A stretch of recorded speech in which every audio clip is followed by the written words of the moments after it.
Well, welcome, Alma. Thanks for having me. I want to jump right in. The opening the opening sequence when we first see.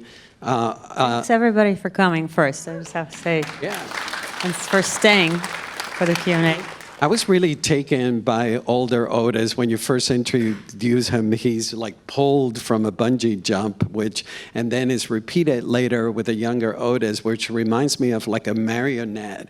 Wow, What I loved about that visual is that the main character, he's making all this effort to own his own destiny, and you visually shows us that from the get-go. Can you tell us about that visual? Yeah, thank you for noticing that. I think I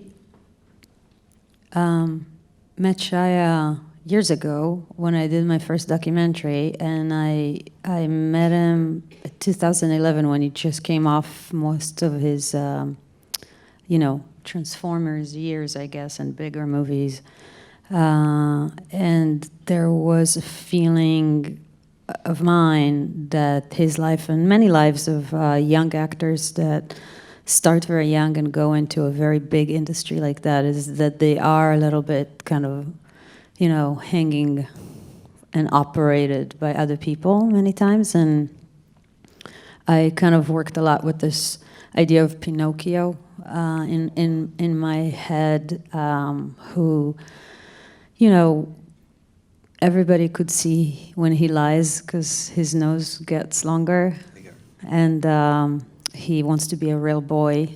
And I really thought that a lot of the things that were happening with Shia over the years reminded me of that feeling of him kind of getting caught in the public's eye, doing things or lying or just being involved in all sorts of behaviors that obviously came from his addictions or his PTSD, which we now know he has, but at the time it was unexplained. And what I was seeing is just somebody who wants to be a real boy, who wants to step off, those strings and own his destiny, like you're saying. Mm-hmm. And both artistically and metaphorically, but also really have a life, if you may. Yeah, we can get into the subject matter, but I greatly admire your choices. Like, for example, the colors and the sets. You hark back to a circus atmosphere. Even when we're in the motel, the colors, the looks, it's like a circus. Yeah, when we came to that motel, it was originally a pink. It's called the Pink Motel. And when we found the set, it was hard to find a set like that because we really wanted to kind of live in it for 10, 12 days. We shot the movie in only 21 days. And out of it, for 10 days, we were just kind of really in that room a lot and in the motel. And I wanted the motel to have these colors of an old circus poster because I really felt James was still, in his mind, at least, living those memories and living that life and wishing that he can be like, a great clown of sorts, and having a big competition in a way with his son about who is, the better actor, even though it's not really communicated many times unless they have a conflict. I think that's what's underneath almost every conversation they have. You also carry that through with the score. The score has this very sort of circus marionette sound. Yeah, I worked on the score with Alex Sommers and Zach Shields, who's a really good friend of mine.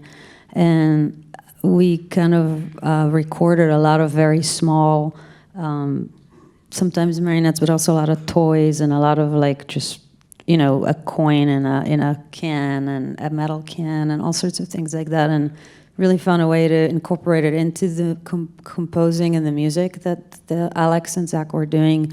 But finding ways to take sound and make it music as part of the film, sometimes where you don't know if the sound comes really from the Follies or from the music, or, and kind of see the difference between the two.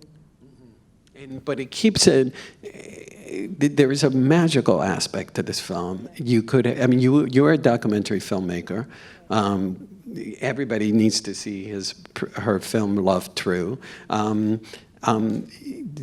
Your whole take on the film, there is this sort of magical aspect. We're caught between fiction and nonfiction. You know, can you tell us about that approach? Yeah, I think I have started as a documentarian. I mean, I've made music videos before and commercials, and I have a very strong, I guess, connection to music and images together. But as a documentarian, I'm definitely a documentarian that believes that, you know, people's dreams are a real part of their reality.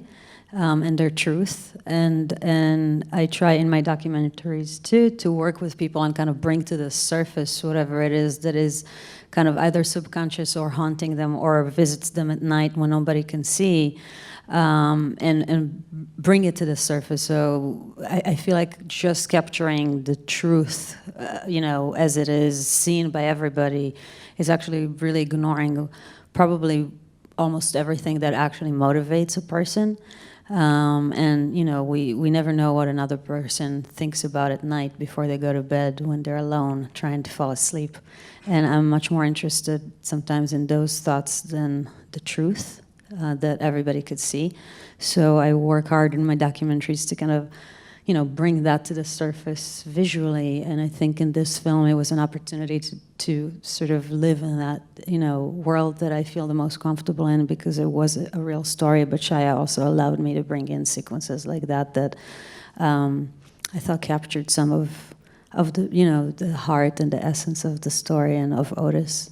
And there is, and it's not a coincidence that in Love True, your documentary, people dramatize their lives with younger versions of themselves. Yeah. And, you know, can you tell us about the fact that this film is sort of not an extension, but a continuation? It is in a way. It's almost like all my three films are, to a certain degree, a trilogy, a little bit, because Bombay Beach, my first film that I did, which had a little boy in it whose father was an alcoholic, had a lot of dance sequences in it, and a lot of, you know, voiceovers of his dreams and his thoughts, and that is the documentary that Shia saw, which made him reach out to me.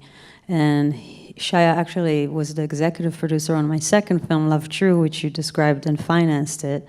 And that he financed it. Yeah. He financed it. Yeah. Wow. And in that film, we had, like you said, I used psychodrama. We had a therapist on set with us, and we reenacted people's traumatic moments or dreams or fears with actors.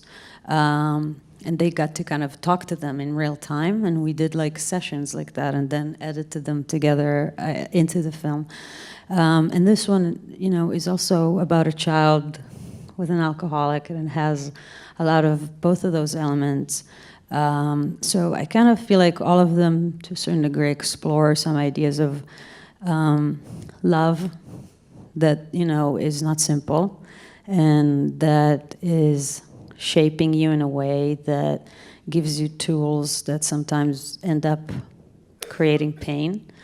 And the need to find somebody's voice and somebody's own connection to self-expression and creativity in order to transcend that pain and that relationship to love, which comes with almost a certain loyalty to pain, if that makes sense. I feel like certain kids grow up with some loyalty to pain, you know, and some loyalty to a person who has his own pain and hasn't really found a way to deal with it and passed it forward to them.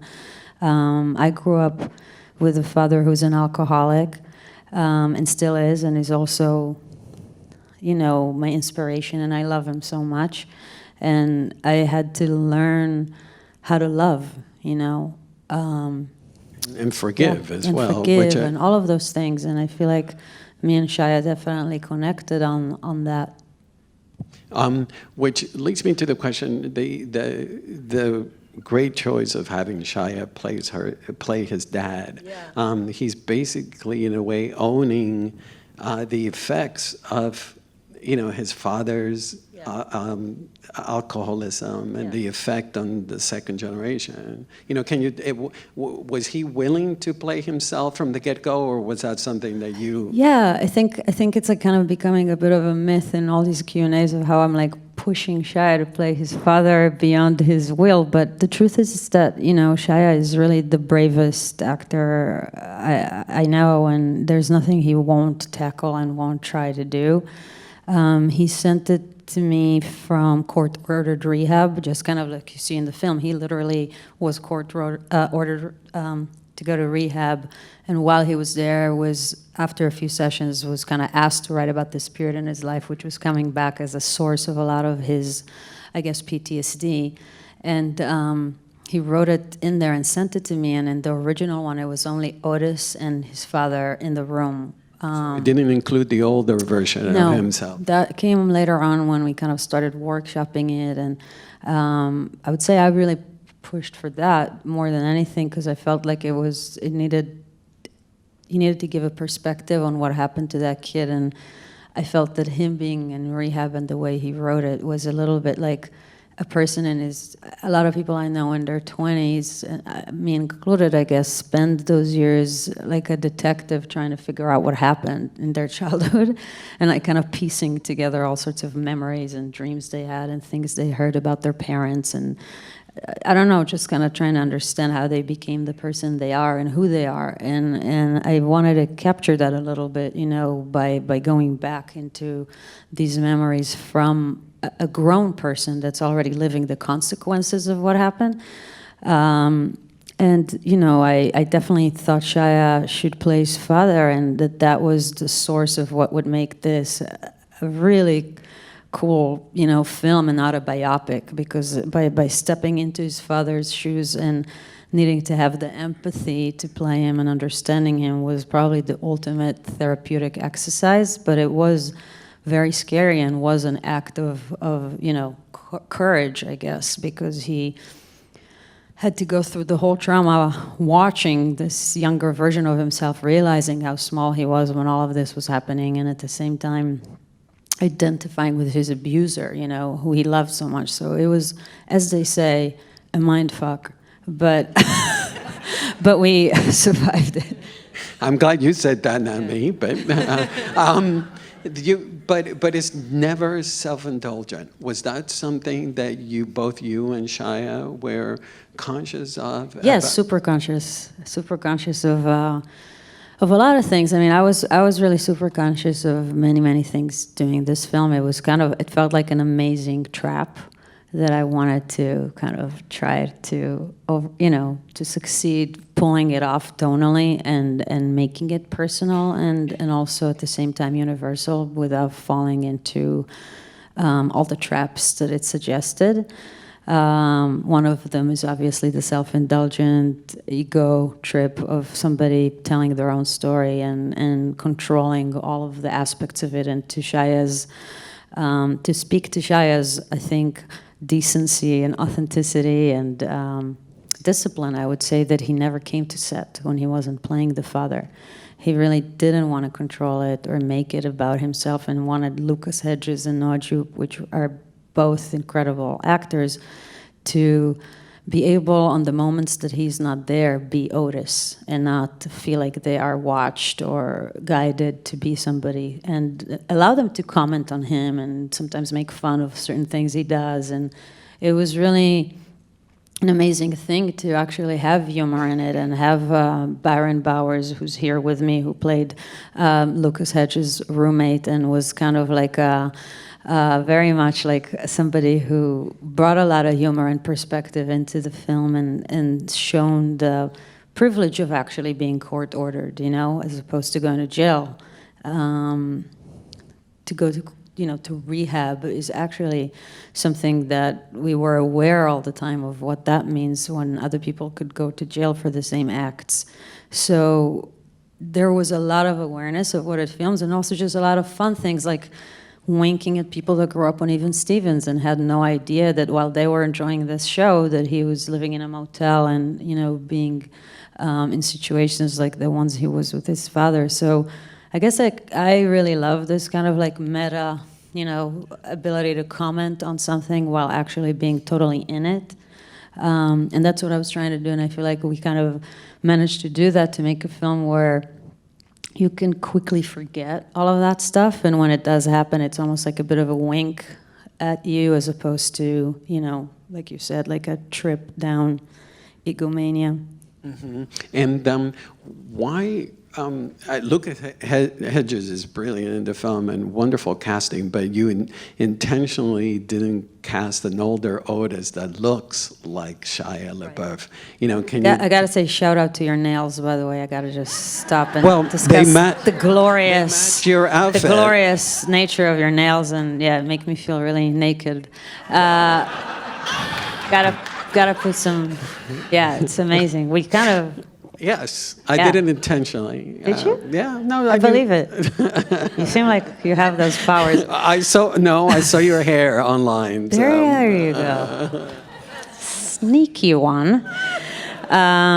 So, yeah, I think that, you know, at first I was going to cast somebody that really kind of looks more like Shia and maybe behaves more like him or comes from like a similar background. And I was searching for that person and met so many wonderful actors and came to the conclusion, first of all, that there's only one Shia. And second of all, that it would be terrible to have two of them playing against each other. And at the time we were filming John McEnroe, he played John McEnroe, and like Borg versus McEnroe was out in theaters, and Lucas and Noah and me, it was after Lucas and Noah were already casted. We were watching it at my house afterwards.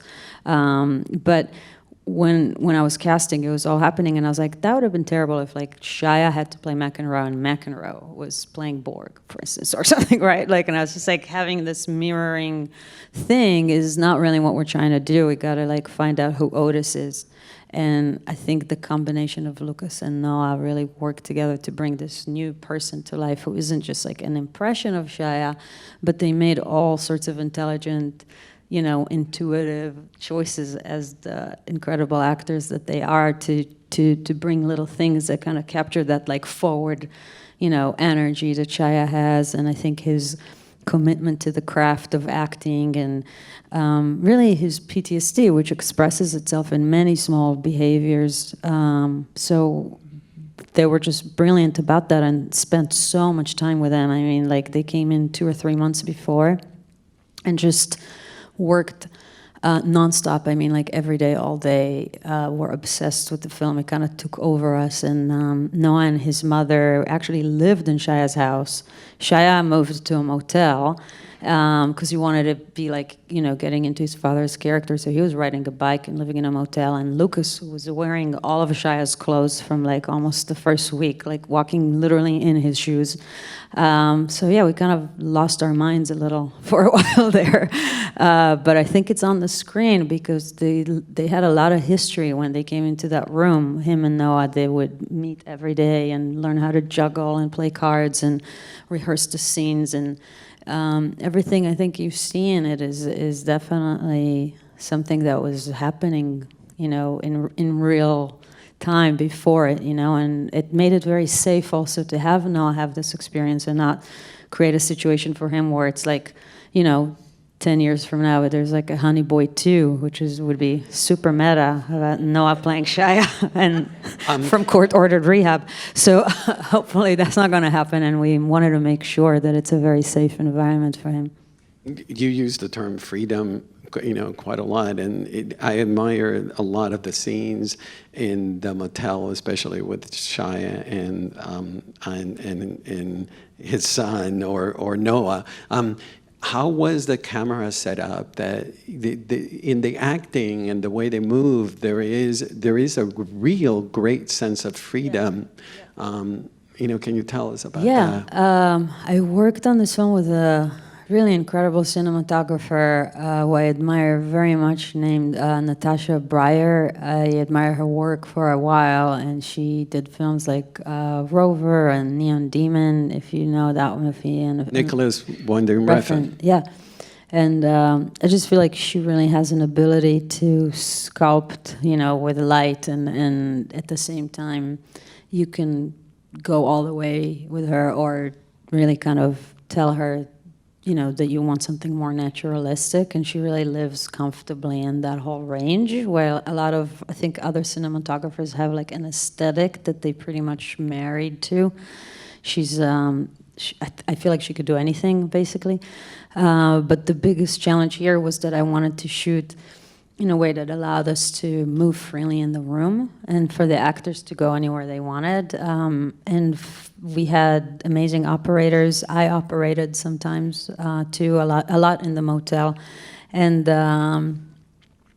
what Natasha did was, as opposed to just lighting it 360, which sometimes you see, and then it kind of creates a pretty flat, I think, look. What she did was to do a lot of lighting setups around the room.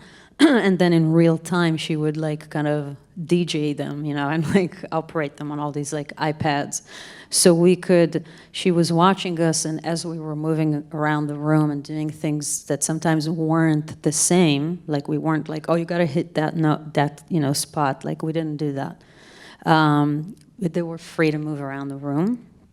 And she could kind of adjust the lighting in real time as we went and dim certain lights or bring up a certain light in the bathroom or you know, by the bed to sort of complement their movements. And I think that that's what makes the film so, I think, magical sometimes, is that you see people really behaving very naturally, you know, in the room and are not tied to marks on the floor, but the lighting remains really atmospheric and is never flat and kind of theatrical. Can you talk to me about the casting of FKA Twigs? Good job. And also, and it's such a wonderful character. We're used to seeing this, you know, prostitutes, and we have a hard time reconciling the Madonna whore complex, and there's you go a different route. Yeah. So so happy you said that. Yeah, I think that FKA Twigs, who, if you don't know her, is an amazing musician, an artist, and a dancer, and from London, who I met probably about a year or two before the film when I did Love True. And she came on board really pretty late. At first I was trying to cast actually a real woman who was a prostitute and somebody that has lived that life to be in it. We worked with an organization that's called Shoot to Heal, and met a lot of women, and actually a lot of them are in the film. The woman that plays Mama DJ, which is sort of her pimp, is a real woman who lived that life and was a recruiter for a pimp, and is now a happy grandmother who lives a healthy life, but brought so much authenticity into the film, and was one of the women that worked with Twigs prior to get her ready for the part. And some of the other women that are in that kind of group are too. But once we started working with Noah, just to make him feel safer, and he really wanted to work with somebody that he possibly can sort of feel very playful and safe with, and I thought of Twigs right away, and they had a really amazing connection when we rehearsed all the dance things and all the mime stuff. And I think what she brought to the part, like you're saying, is that we see a lot of movies where there's like the mother or the whore, or like, you know, the woman who's more sacred and like the marriage material, or like the saint, and then the woman who is kind of like the opposite. And she kind of managed to bring like an extremely maternal quality and like a angelic almost presence to that specific you know, part, which was very hard to do and came definitely from her and the work that we did. Editing wise, why, you know, tell us about that. I understand why, but I'd love for you to tell the audience that why you chose to not move in a linear fashion. It's not chronological. Yeah, the original script that was called Stamen, which is the male fertilizing organ of a flower, so beautiful, and referred to a dialogue that was taking place when he takes him to the weed garden and kind of explains to him about the difference between female plants of, cannabis and males, which if, I'm sure at least a big part of you have managed to come in touch with the female part of the female plants, which are quite wonderful. So the idea was that he's explaining to him this, difference between the males and the female, and kind of really remarks on his own limitations as a male to a certain degree. And that dialogue really isn't in the film, but it was, and we did film it. And one of the reasons it's not is that we actually didn't shoot it in the way which it was written in, didn't edit it in the way it was written, because it was written in a linear way. So it started with young Otis and ran that whole story. The opening shot was the pie, and then I guess the last third you saw the explosion shot, and then you saw the whole ending with what happened with Lucas.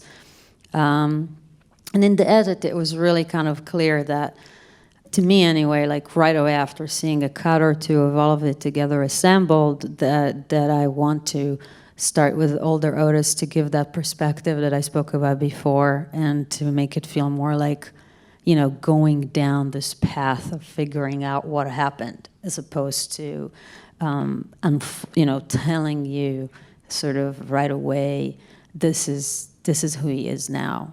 And that 2-minute gorgeous montage at the beginning, 2 minutes, where you basically, in a nutshell, give us the history of, how did that come about?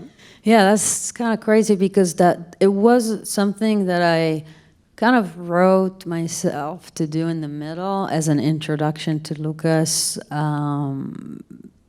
spiraling into when he is an older Otis. And really in the edit, just I think a week before we locked the film, I had the idea to kind of cut that together as an intro. And we just did it, and we did it before, probably one of our last screenings before we locked the film. We added that whole opening. And it sort of was now everything kind of made sense. It was so hard to find a way to explain really what happened to him. How did he become so involved with this life of cinema so much that it replaced his own life to a certain degree, and that his connection with the reality has become so unsatisfying, compared to what he goes through on sets, but also what are the kind of residues of replacing life with cinema, and being still kind of, operated like that, and falling into alcoholism and all of those things that only amplify that. So yeah, that's how that came about in the edit. I have so enjoyed talking to you. Thank you.